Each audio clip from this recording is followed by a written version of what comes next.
everyone. Welcome back to the lecture series on microwave and radar engineering. In this lecture, I am going to discuss the two-cavity Clayston amplifier. Coming to the introduction, already we have seen the limitations of conventional tubes at microwave frequencies. So, what are the limitations of conventional tubes at microwave frequencies?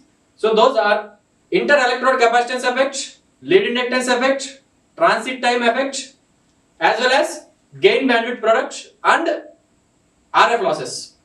Okay, so to overcome these limitations of conventional tubes, special tubes for microwave frequencies were designed. These tubes makes use of transit time effect. So here the density modulation of the electron, that is current modulation of the electron, is made use of profitably as a blessing in disguise. These tubes require large transit time for their operation. Here the kinetic energy of electron is converted into RF energy. So in these tubes,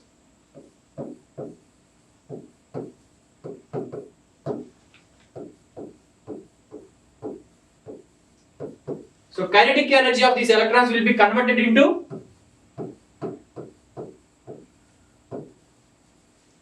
RF energy. Okay, so there are classification of these tubes. So first one, it is linear beam tubes.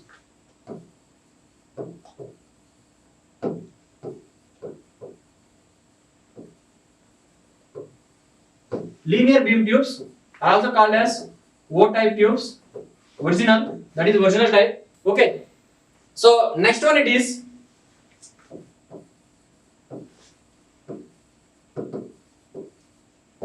cross-field tubes. Cross-field tubes, that is M-type, magnetron type. So coming to the linear beam tubes, so here in this, DC electric and magnetic fields are parallel to the electron flow. So in this one, electric and magnetic fields are parallel to the electron flow. So here the magnetic field is used just for focusing the electron beam. Okay, so the examples for these are two-cavity Clayston. So two-cavity Clayston,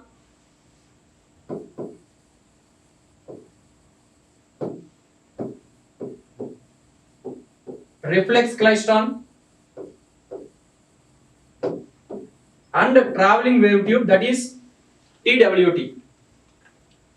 So these tubes gives very high gain, that is about 30 to 70 dB, and moderate output power, that is less than 200 watts, and low noise as well as moderate efficiency.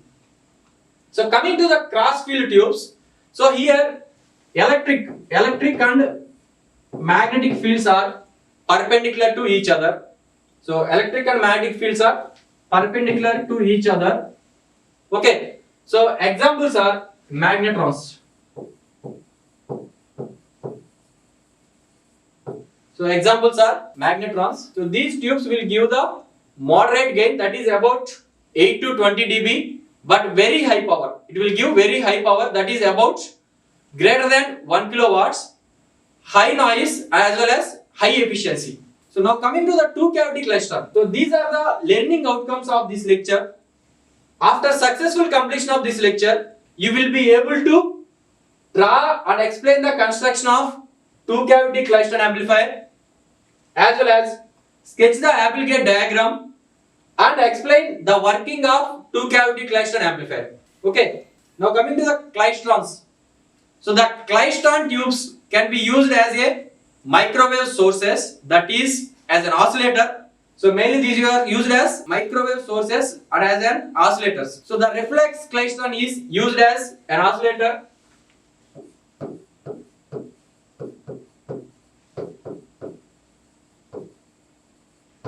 So reflex Clayston is used as an oscillator, whereas two-cavity Clayston or multi-cavity Clayston is used as an amplifier.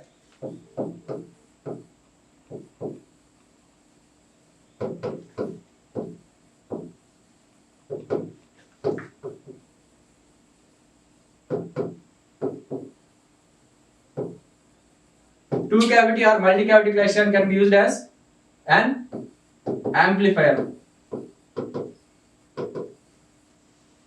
So an amplifier. So coming to the reflex klystrons. So here a klystron is a specialized linear beam vacuum tube. So it is a specialized linear beam vacuum tube which is used as an amplifier for high radio frequencies from UHF up to microwave range. Here, what is the range of UHF? That is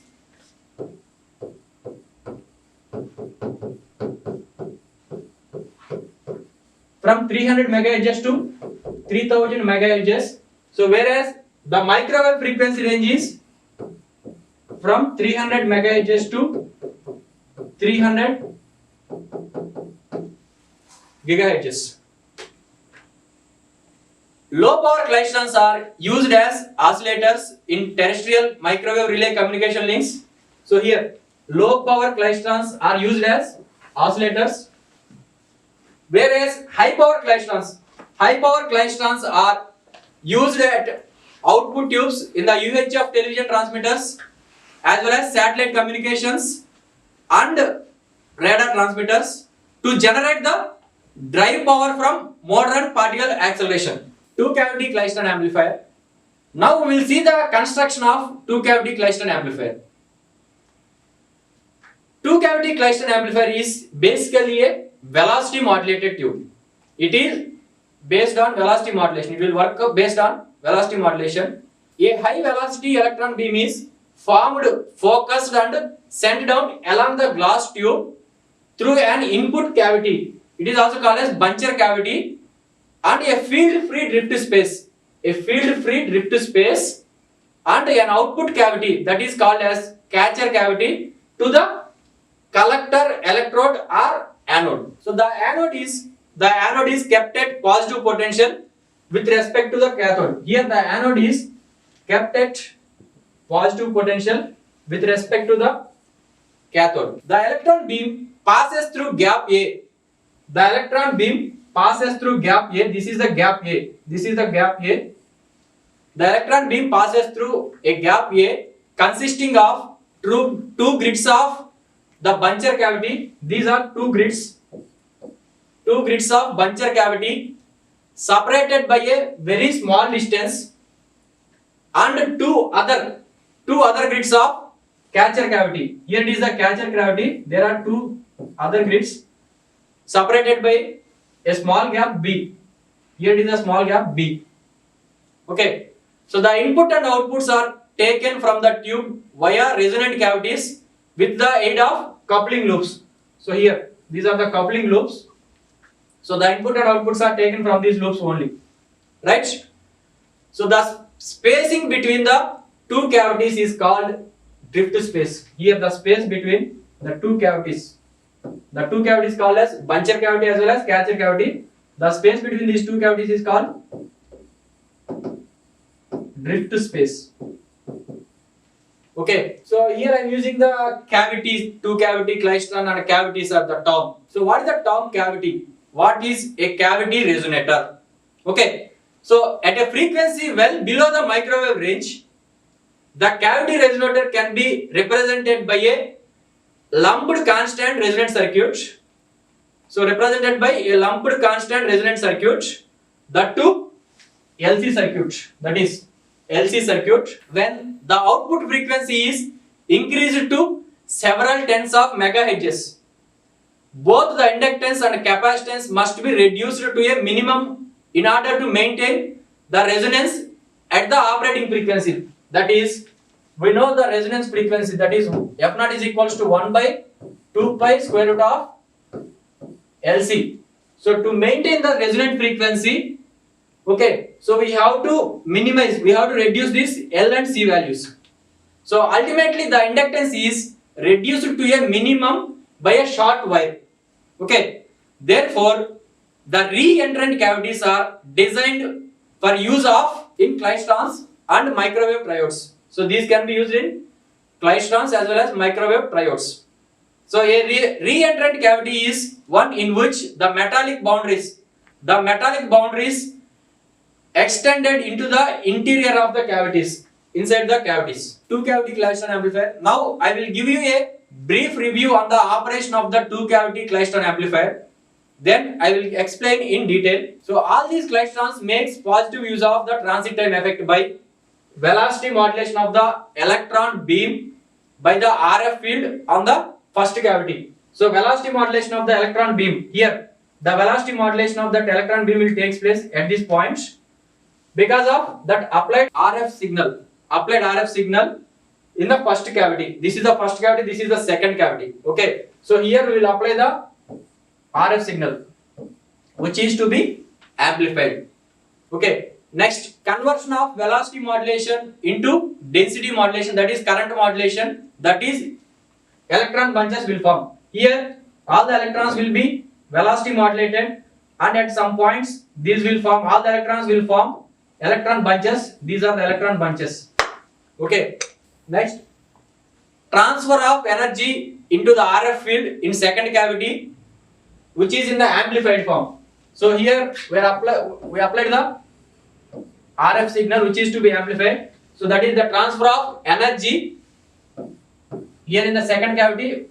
Already it is amplified version. Okay, amplified version of the RF input. Next, collection of signal by loop tapping of amplified microwave signal to coaxial cable. So that is, we have collected this signal at this point, right? So finally the collection of remaining electrons. So some electrons will be left over here. So the electrons will be collected by the collector anode here. Okay. Now we will have a detailed explanation of the two cavity klystron operation. So what is the velocity modulation? Before going to in detail explanation, so what is the velocity modulation? The change in electric field due to input RF signal. The change in electric field due to input RF signal is called velocity modulation. So what it is? So here we are applying the RF signal which is to be amplified. So due to this one, there is a change in the electric field at this point. That is called velocity modulation. So when this klystron is used as an amplifier, the weak microwave signal is to be amplified is applied to the buncher cavity. Through a coaxial cable or waveguide. Here it is the signal which is to be amplified, which will be applied through the coaxial cable to the first cavity, that is buncher cavity, and the amplified signal, whichever the amplified signal final output, so that will be extracted from the catcher cavity. Okay, so the amplified signal will be extracted from the catcher cavity. At one end of the tube is the hot cathode heated by a filament which produces the electrons. So this end we are using the cathode. Which can produce as the electrons. Okay, so the electrons attracted to and pass through the anode. So at a high positive potential, anode is given at high positive potential. The cathode and anode acts as an electron gun. Here in between this, here the cathode. Okay, so cathode and anode acts as an electron gun, produce a high velocity stream of an electrons in between these two. Okay, an external electromagnet winding creates a longitudinal magnetic field along the beam which prevents the beam from spreading out. So here the electromagnet winding creates a longitudinal magnetic field along the flow of the electrons, so which can prevent the beam from spreading out. These electrons spread out from this tube. Okay, the beam first passes through the electron beam first passes through the which cavity? That is buncher cavity resonator through the grids attached to each side. These are the grids attached to this each side. Okay, the buncher grids have an oscillating AC potential across them. So these grids having an oscillating AC potential across them, produced by standing wave oscillations within the cavity excited by the input signal at the cavity's resonator frequency applied by the waveguide. So these will be excited by the RF signal which is to be applied. Okay, so the direction of the field between the grids changes twice per cycle of the input signal here, because due to the velocity modulation there is a change in the electric field direction because of the applied RF input signal. So here the field between the grids changes twice per cycle of the input signal. That is, here it will be changes, the direction will be changes, the field direction will be changes twice per the cycle. Okay, the electrons entering when the entrance grid is negative, and the exit grid is positive encounter an electric field in the same direction as their motion, and the electrons are accelerated by the field. See here, minus and plus, here also minus and plus. So when the electrons entering entrance grid is negative, this entrance grid is negative and the exit grid is positive, so encounters an electric field in the same direction. Okay, then they are accelerated by the field. So the whatever the electrons are coming at this time, these will be accelerated, that is the velocity of those electrons will be increases. Okay, electrons entering a half cycle later, during the second half, so when the polarity is opposite, that is the polarity will be changes. So the first grid is positive and the second grid is negative. So like the electric field direction is like this. Okay, so it encounters an electric field which opposes the electron motion. Okay, which opposes the electron motion, and these electrons are decelerated or retarded. So the velocity of these electrons will be decreases. Beyond the buncher grid is a space which is called as drift space. Okay, the space after this buncher grid is called drift space. So actually this space is long enough so that the accelerated electrons catch up the retarded electrons. So accelerated electrons catch up the retarded electrons, forming the electron bunches.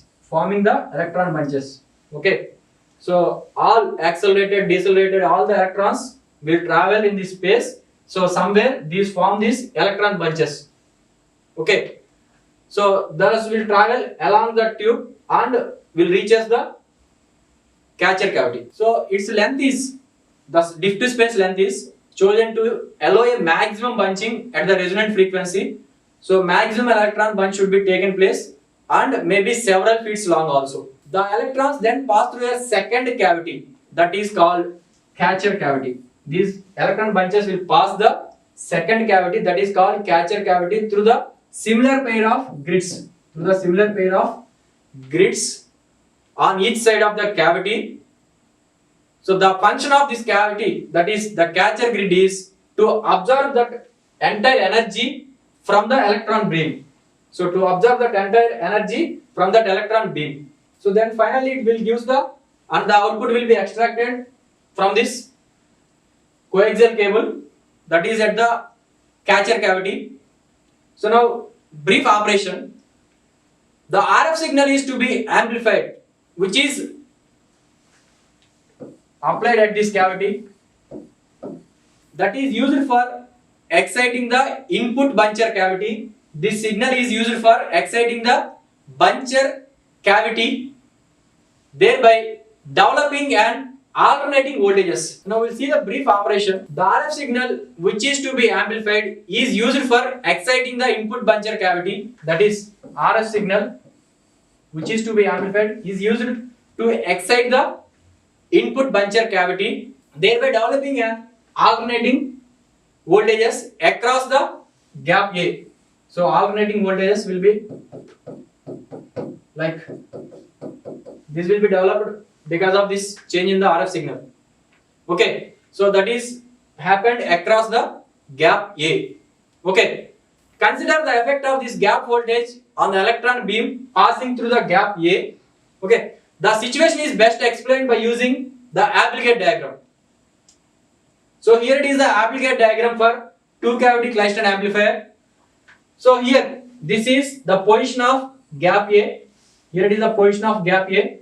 Here I am considering the 3 electrons, that is early electron, reference electron and late electron, based upon this RF input signal. That is RF input signal is like this, which is to be amplified and applied through the buncher cavity. Okay, see here I have mentioned the 3 points, that is B prime, C prime and A prime. That is B prime is at 0 voltage, that is next C prime is at maximum peak, positive peak, and A prime is at maximum negative peak. Okay, so this is the bunching limit. We are considering the bunching limit for one half cycle, that is T by 2. So this is the time taken by the electron to travel through the drift space. See, so note a point here, all the electrons, whatever late electron or reference electron, early electrons, all the electrons has to travel the same distance, but these are traveling with the different velocities, that is retarded velocities as well as accelerating velocities.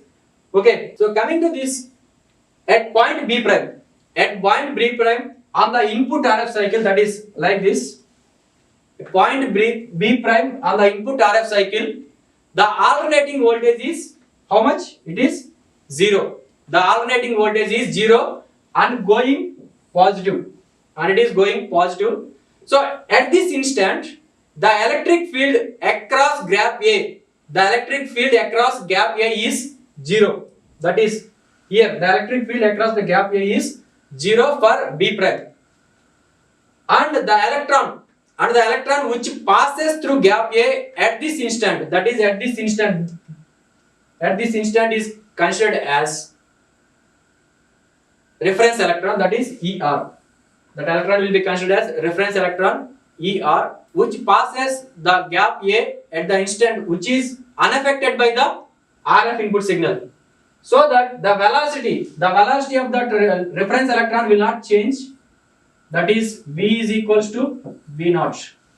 So the velocity of that reference electron will not change. Okay, so let this electron will be called as reference electron, which travels with the unchanged velocity. V naught is equals to square root of 2 eV naught by m. V naught is equal to square root of 2 eV by 2 V naught by m.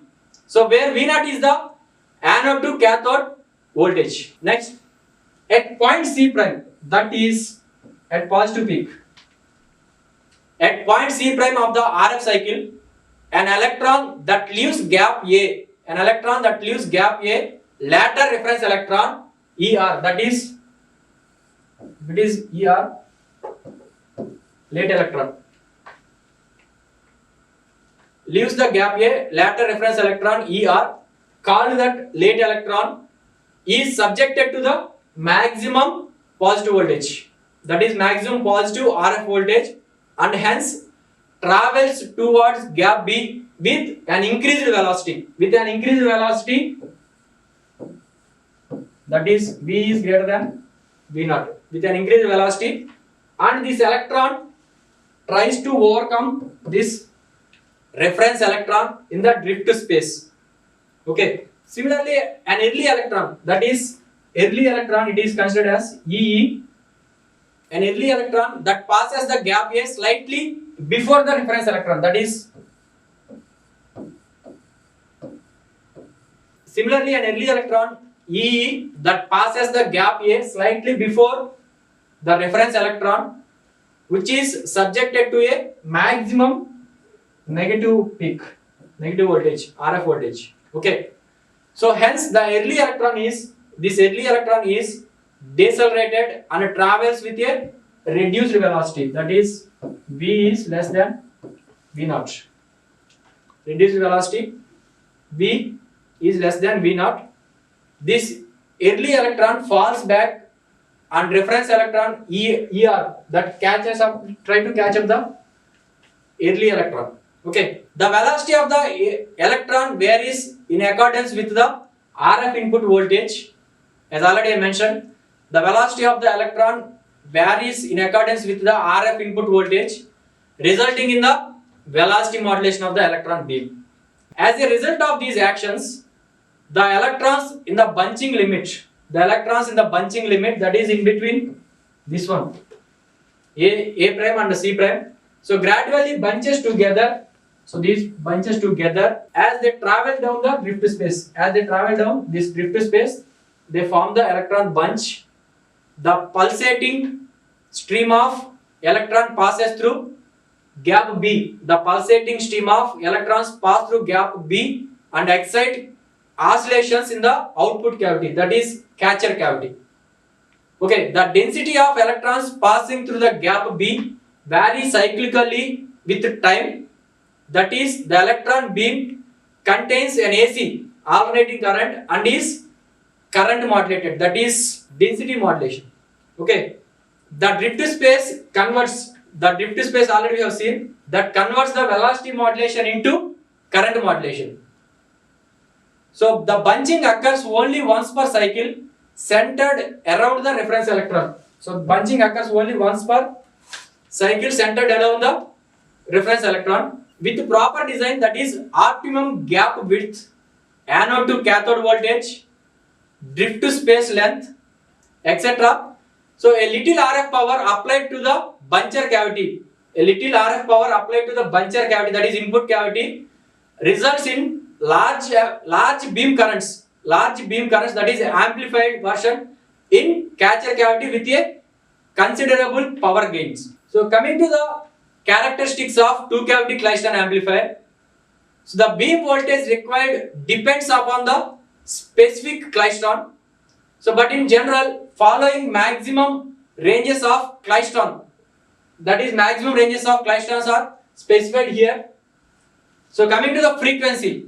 So frequency is around 250 MHz to 100 GHz. So the nominal frequency is around 60 GHz. So next, power. So the power will be 10 kilowatts to 500 kilowatts per continuous wave source. So as well as 30 megawatts per pulsed waves. So these pulsed waves are operating at 1 GHz. Next, power gain. So it is about 15 dB to 70 dB. The nominal one it is 60 dB. Next one it is bandwidth. So the Klystron amplifier, the limitation it is limited bandwidth. It will produce limited bandwidth. So the bandwidth is very small. It is plus or minus 10% around the central frequency. So tuning is possible in a small range, the frequencies, but the cost of gain. So noise figure it is about 15 to 20 dB, and the efficiency is between 30 to 40%, but the theoretical efficiency is 58%. So coming to the applications, these are used at high power tubes. Okay, that is in UHF TV transmitters. So this is the 5 kilowatts Klystron tube used as power amplifier in UHF television transmitters, that is in 1952. So next in troposphere scatter transmitters, as well as in satellite communication ground stations. So here it is the high power Klystron used for spacecraft communication at Canberra Deep Space Communications Complex. So these are the references followed for this lecture. So these are the assignment questions. So please go through it. So first one it is a theoretical question. So explain the construction and working of two cavity Klystron with proper diagrams. So diagrams in the sense construction of that two cavity Klystron you have to draw, as well as the applicate diagram. So you have to explain the construction and operation of two cavity Klystron amplifier along with applicate diagram. So these are the short answer questions. So please go through these questions. Thank you.